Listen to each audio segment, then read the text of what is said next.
பொதுவாக மனுஷனுக்கு பார்த்தீங்கன்னா, ஆரம்ப காலகட்டத்திலேருந்து இன்னைய காலகட்டம் வரைக்கும் நிறையா பரிணாம வளர்ச்சி அடைஞ்சிருந்தாலும், மனுஷனால தடுக்கவே முடியாத ஒரு விஷயம் என்னன்னு சொல்லி கேட்டோம்னா, மரணமும், வெட்டுண்ட உறுப்புகள மீண்டும் வளர வைக்கக்கூடிய ஒரு தன்மையும் தான். இது 2 மட்டும் மனுஷனால அறிவியல் துறையில, மருத்துவத் துறையில, அறிவியலுக்கு உட்பட்ட மருத்துவத் துறையில மனுஷனால இன்னைக்கு வரைக்கும் அத செய்யவே முடியல. என்ன காரணம்? கடவுள் தான் காரணம். சிம்பிளா சொல்லணும்னா கடவுள் தான் காரணம். கடவுள் அவங்கவங்க தலையெழுத்துல எழுதி வச்சது தான் காரணம்.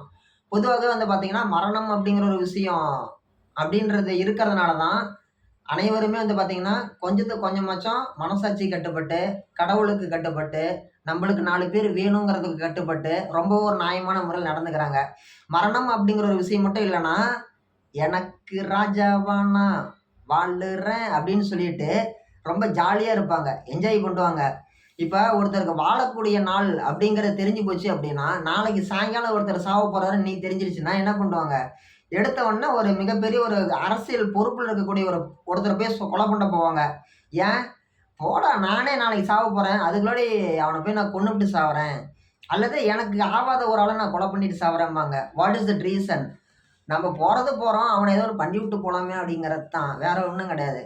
இதுதான் அந்த காரணம். ஸோ, நாளைக்கு என்ன வேணாலும் நடக்கும் அப்படிங்கிறது இன்னைக்கே தெரிஞ்சிருச்சுன்னா, அதுக்கு முன்னாடி நம்ம என்ன பண்ணணுமோ அத பண்ணிக்குவோம்.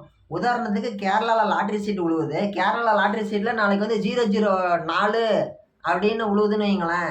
நாம இன்னைக்கு என்ன பண்ணுவோம்? 004ன்னு சொல்லி நம்பர ட்ரை பண்ணுவோம். போடா நாளைக்கு நம்ம சாவ போறோம். நம்மளுக்கு வேற லாட்டரி சீட்ல நம்பர் இன்னைக்கு தான் இந்த நம்பர் தான் விழுவும்ன்னு தெரிஞ்சிருச்சு. அதுல நம்ம சீட் வாங்கி வச்சுட்டோம்னா, நம்ம பொண்டாட்டி பிள்ளைங்கலாம் பணத்த வச்சுட்டு சந்தோஷமா இருக்கட்டும், என்ஜாய் பண்ணட்டும், என்ஜாய் கரோ அப்படின்னு சொல்லிட்டு நம்ம பண்ணிக்கலாம். ஸோ நம்மளால முடிஞ்சத நம்ம பண்ணலாம். நம்ம லாட்டரி சீட் வாங்கலாம்ன்னு சொல்லிட்டு வாங்குவோம். இது மனித இயல்பு. நம்ம பொண்டாட்டி பிள்ளைங்கள நம்ம எதுவுமே பண்ணல. சாவ போற நாள் தெரிஞ்சு போச்சு. அதனால இத பண்ணி வச்சுட்டு போயிரலாம். அவைங்க வேற பாவம் கஷ்டத்துல இருக்கிறாங்கன்னு சொல்லிட்டு பொதுவாவே பண்ணுவாங்க. இது மனித இயல்பு.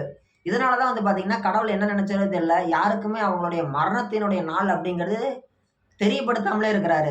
அது இந்த நாட்டுடைய முதல் குடிமகனா இருந்தாலும் சரி, கடைக்கோடி அந்த கட்சியை சேர்ந்த தொண்டனா இருந்தாலும் சரி, ஒரு முதல் கட்ட கிளாஸ் விமானத்தில போகக்கூடிய, சொந்தமா ஜெட் விமானம் வைத்திருக்கக்கூடிய ஒரு கோடீஸ்வரன் இருந்தாலும் சரி, இல்ல வாழ்நாள் முழுக்க சைக்கிளே வாங்க முடியாம, ரொம்ப வறுமையில வாழ்ந்து இறந்து போகக்கூடிய நிலையில இருக்கக்கூடிய ஒரு சாதாரண மனுஷனா இருந்தாலும் சரி, அந்த மனுஷங்களுக்கெல்லாம் பார்த்தீங்கன்னா, மரணம் அப்படிங்கிறது தெரியாதனால தான் பார்த்தீங்கன்னா, ரொம்பவே எல்லாமே ஒரு மாரி நார்மலா போயிட்டு இருக்குது.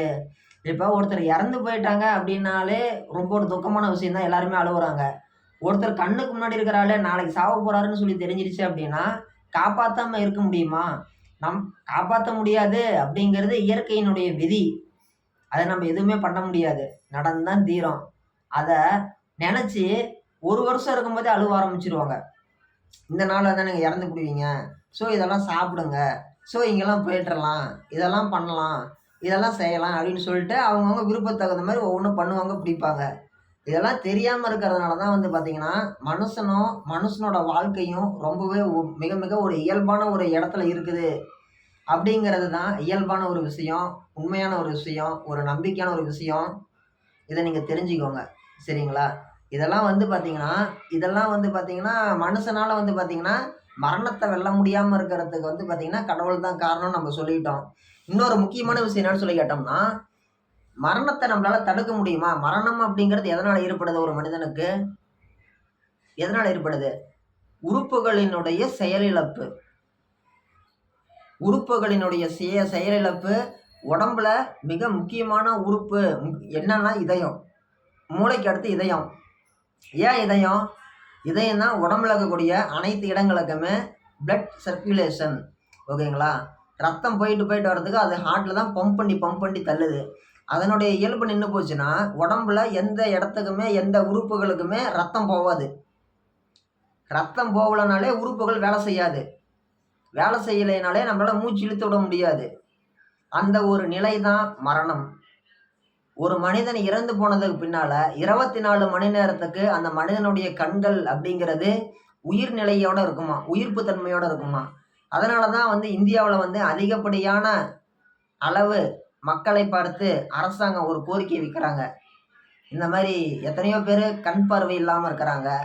விபத்துல கண் தெரியாம போறாங்க. உங்களால முடிஞ்சது ஒரு கண் தானம் பண்ணுங்க. கண் தானம் பண்ணுங்கன்னு சொல்லி கேட்கறாங்க. இறந்து போன வாட்டி மண்ணுக்கும் நெருப்புக்கும் கொண்டு போய் போடக்கூடிய உடல் தானே.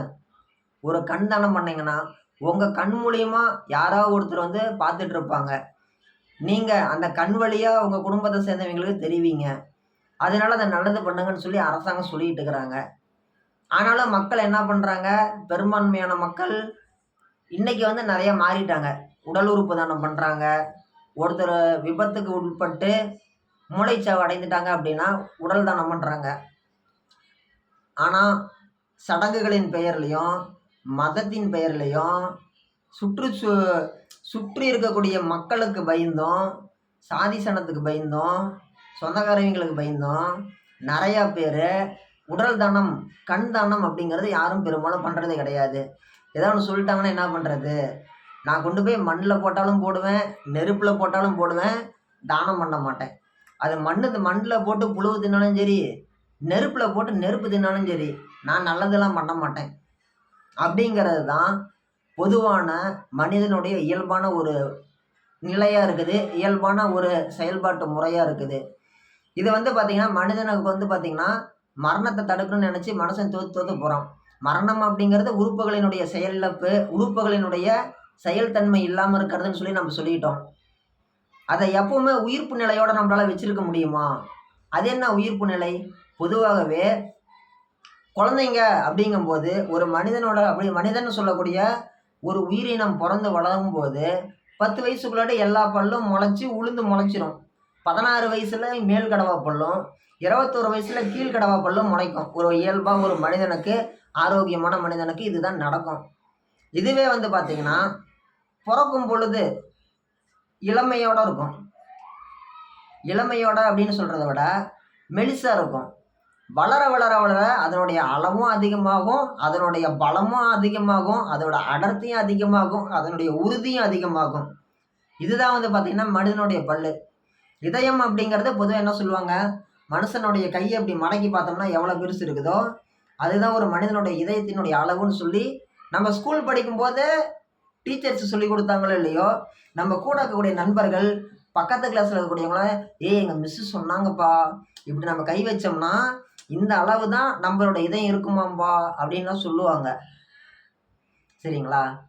அந்த மாதிரி இதயம் பிறக்கும் பொழுது சின்னதாக இருக்கும். குழந்தையோட சின்ன கை எப்படி இருக்குதோ, வளர வளர அந்த கைக்கு தகுந்த மாதிரி இதயமும் பெருசாகுமா. ஸோ நாட்கள் படப்பட தேய்மானம்னு சொல்லக்கூடாது, முதிர்ச்சின்னு சொல்லலாம்.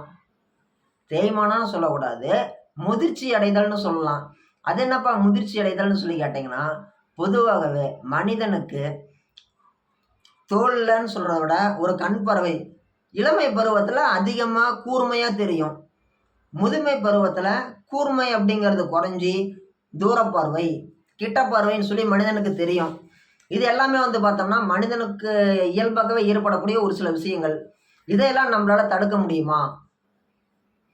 அப்படி நம்ம தடுக்க முடியும்னா அதை என்ன பண்ணலாம்? இதையெல்லாம் முடிவு பண்ணுறது உடம்புல எந்த மூலக்கூறும் முடிவு பண்ணுறது, டிஎன்ஏ மூலக்கூறு தான் முடிவு பண்ணுறதுன்னு சொல்லி கண்டுபிடிச்சி ஒரு முடிவுக்கு வராங்க ஆராய்ச்சியாளர்கள்லாம். அந்த டிஎன்ஏ தான் ஒரு மனுஷன் கருப்பா, செவப்பா, உயரமா, குள்ளமா, அவன் புத்திசாலியா, முட்டாளா, அவன் குண்டா இருக்கணுமா, ஒல்லியா இருக்கணுமா, இது எல்லாத்தையுமே முடிவு பண்ணக்கூடியது எது? மனிதனுடைய மூலக்கூறான டிஎன்ஏ மூலக்கூறு தான் வந்து பார்த்திங்கன்னா முடிவு பண்ணுறது. இவங்க வந்து டிஎன்ஏ மூலக்கூறை வந்து கண்டுபிடிச்சிட்டாங்க. அதில் இருக்கக்கூடிய ஒரு சில குறைபாடுகளின் காரணமாக தான் ஒரு சில விஷயங்கள் நடக்குது. அந்த டிஎன்ஏல இருக்கக்கூடிய ஒரு சில எக்ஸ்ட்ராடினரி ப்ளஸ் பாயிண்ட்னால தான் வந்து பார்த்திங்கன்னா ஒரு சிலர் ரொம்ப அட்வான்ஸாக இருக்கிறாங்க. ஸோ யார் யாருக்கெல்லாம் அது இல்லாமல் கம்மியாக இருக்குதோ அதில் நம்மளால் ஏதோ மாற்றம் உருவாக்க முடியுமா, நம்மளால் அதில் ஏதோ ப்ளஸ் பாயிண்ட் கொண்டுட்டு வர முடியுமா அப்படின்னு சொல்லி மனிதர்கள் நிறைய யோசிக்கிறாங்க. இதுக்கெல்லாம் தாண்டி அட்மாஸ்பியர்னா அர்த்தம் தெரியல எனக்கு. இதெல்லாம் தாண்டி தொலைநோக்கு சிந்தனையா, எப்படி தொலைநோக்கு சிந்தனையா வெட்டுண்ட உறுப்புகளை மீண்டும் வளரச் செய்ய முடியுமா எனும் ஆராய்ச்சியில் மனித இனம் ஈடுபட்டு உள்ளது. அது என்னப்பா, அது வெட்டுண்ட உறுப்புகளை மீண்டும் வளர வைக்க முடியுமான்னு சொல்லி கேட்டிங்கன்னா, இப்போது ஆக்சிடென்டலாக ஒரு சில நேரங்களில் மனிதர்களுக்கு கை வெட்டுண்டு போகுது, விரல் வெட்டுண்டு போகுது, கை வெட்டுண்டு போகுது, கால் வெட்டுண்டு போகுது. அதை நம்மளால் திரும்பவும் வளர வைக்க முடியுமா, அதை வளர வைக்கிறது சாத்தியமா அப்படின்னு சொல்லி யோசிச்சுட்டு இருக்கிறாங்க. எதனால? ஒரு ஒரு சில இயல்பாகவே வந்து பார்த்தீங்கன்னா, தோலுக்கு வெளியில இருக்கக்கூடிய விஷயங்கள் உடனடியா தன்னை தானே சரி பண்ணிக்கும் அப்படிங்கிறது மனிதனுடைய உடலில் எழுதப்படாத ஒரு விதி.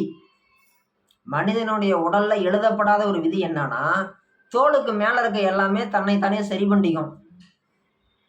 நீங்க உதாரணத்துக்கு பார்த்தீங்க அப்படின்னா, இப்ப இந்த இடம் இருக்குது. இந்த இடத்துல வந்து ஒரு 1/2 இன்ச் அளவுக்கு நான் ஒரு ஓட்டை பண்ணிட்டேன். இது வந்து தோலுக்கு மேல தான் இருக்குது. குழி ஆயிடுச்சு. நான் எந்த மருந்து வச்சாலும் சரி, இல்ல மருந்தே வைக்கலினாலும் சரி, வலி அப்படிங்கிறது இருக்கும். சரிங்களா? தன்னைத்தானே தன்னைத்தானே உடம்பு குணப்படுத்திக்கும். சரிங்களா? நீ மருந்தே போடலினாலும் அந்த குழியான இடத்துல கரி மறுபடியும் வளரும். என்னடா சபரி கரின்னு சொல்றான்னு சொல்லி நினைக்கிறீங்களா? உண்மைதானே. சதை அப்படிங்கிறது தமிழ் சொல். அதே மாரி கரி அப்படிங்கிறதும் தமிழ் சொல் தான். உயிருள்ள மனிதனுக்கு சதைன்னு சொல்லுவாங்க. உயிருள்ள அனைத்து உயிரினங்களுமே சதைன்னு சொல்லுவாங்க. இறந்து போன உயிரினங்களுக்கு கரின்னு சொல்லுவாங்க. நம்ம என்ன சொல்லலாம்? சதை கரின்னு சொல்லலாமா? அந்த சதை வந்து பார்த்தீங்கன்னா, கறி வந்து பார்த்தீங்கன்னா மறுபடியும் கூடிக்கும். இது வந்து பொதுவான இயல்பு. பொதுவாகவே வந்து பார்த்தீங்கன்னா, நீங்க ஒரு டம்ளர் பாயாசம் வச்சுக்கோங்க. ஒரு 2, 3 முடி போட்டுருங்க. நீங்க கப்பு கப்புன்னு குடிங்க. நாக்க தாண்டி அது உள்ளாடி போகுமான்னு பார்க்கலாம். போவாது. போணுச்சுன்னா ஒரு பக்கத்து மீசை எடுத்துக்கிறேன். நாக்கு அப்படிங்கிறது ஒரு ஃபில்டர், ஒரு வடிகட்டி மாதிரி. சரிங்களா? அத தாண்டி நீங்க இவ்வளோ பெரிய கப்ல கூடிய பாயாசத்துல 2 முடி போட்டு தவறி தான் விழுவும். நீங்க டெஸ்ட் பண்றதுனால ஒரு முடி போட்டு அல்லது நூல் போட்டு சாப்பிட்டு இப்படி ஊத்தி பாருங்க. முழுங்குறதுக்குள்ள அந்த நாக்குல தடுத்து வெளியில தள்ளும். How is it possible? Yes, it is absolutely possible. It is the gift for God. The gift கடவுள் குடுத்தது. இந்த இந்த வரம் அப்படிங்கிறது, இந்த பரிசு அப்படிங்கிறது கடவுள் குடுத்தது. நாக்க தாண்டி எதுவுமே உள்ளாடி போகாது. அதே மாரி காது வந்து ஒரு மிகப்பெரிய சென்சார். காது அப்படிங்கிறது மிக மிக மிக பெரிய சென்சார். மேலை நாடுகள்ல, வெளிநாடுகள்ல என்ன பண்ணுவாங்கன்னா, காத மூட மாட்டாங்க. தலைக்கு மட்டும் தான் குல்லா போடுவாங்க. நம்ப ஆளுங்க தான் வந்து பார்த்தீங்கன்னா, விளம்பரத்த பார்த்துட்டு காதுக்கு போட்டு மூடிக்கிறாங்க. எதனால? பொதுவா காதுடைய பண்பு என்ன? காது கேட்கறதுக்கு மட்டும் தான் சொல்லி நினைக்காதீங்க தயவு செஞ்சு. காது அப்படிங்கிறது கேட்கறதுக்கு மட்டும் கிடையாது. சுற்றுச்சூழலினுடைய தட்பவெப்ப நிலைய மூளைக்கு அனுப்பக்கூடிய ஒரு முக்கியமான பங்குங்கிறது காதுக்கு இருக்குதாம். சரிங்களா? இதுதான் வந்து பார்த்தீங்கன்னா, காது மூலியமா தான் இப்ப ஒவ்வொரு உறுப்புக்குமே ஒரு சில வேலைகள் சொல்லப்பட்டிருக்கிறது. நல்லா தெரிஞ்சுக்கோங்க. சுவாசிக்கிறதுக்கு, பேசுறதுக்கு அப்படின்னு அனைத்துக்குமே. இந்த காது வந்து ஒரு சென்சார் மாரி. சரிங்களா? ஃபில்டர் மாரி தான். இது வழியா தான் வந்து பார்த்தீங்கன்னா, உடம்புக்குள்ளடைய வந்து ரிப்போர்ட் உடனுக்குடனே போகக்கூடிய ரிப்போர்ட்டு. உடம்பு எப்படி சூடு அதிகமா இருந்துச்சுன்னா கூலிங் பண்ணும். கூலிங் அதிகமா இருந்தா சூடு பண்ணுன்ட்டு. அந்த ரிப்போர்ட் போக முடியாம நம்ம இப்படி பண்ணிக்கிறதுனால தான், நம்மளுக்கு குபு குபு குபுன்னு வேக்குது. நாம என்ன நினைக்கிறோம்? குளிர்ல இதுக்கு போட்டதுனால நம்ம தப்பிச்சிட்டோம் அப்படின்னு நினைக்கிறோம். போட்டுக்கோங்க. உங்களுடைய உடல் சூழ்நிலையை பொறுத்து நீங்க போட்டுக்கிறீங்க. அப்பப்போ கொஞ்சம் ரிலீஸ் பண்ணிட்டு மறுபடியும் அந்த காதுக்கு போட்டுக்கோங்க. அந்த பஞ்சு வைக்கிறது. இது வந்து பொதுவான ஒரு இது. மனிதனால இறந்து போன ஒரு மனிதன மீண்டும் வரவைக்க முடியவே முடியாது. வெட்டுண்ட உறுப்புகளையும் மேல இருந்துச்சு அப்படின்னா, சதைய வளர வைக்கலாம். எலும்ப வளர வைக்க முடியாது. நகத்த வளர வைக்கலாம். முடிய வளர வைக்கலாம். சரிங்களா? கறி கூட வளர வச்சிரலாம். எலும்புகள் வளரவே வளராது. பொதுவா இந்த பூமியில பொறந்த எல்லாத்துக்குமே மரணம் என்கின்ற ஒன்று கண்டிப்பா நடந்தே தீரும்.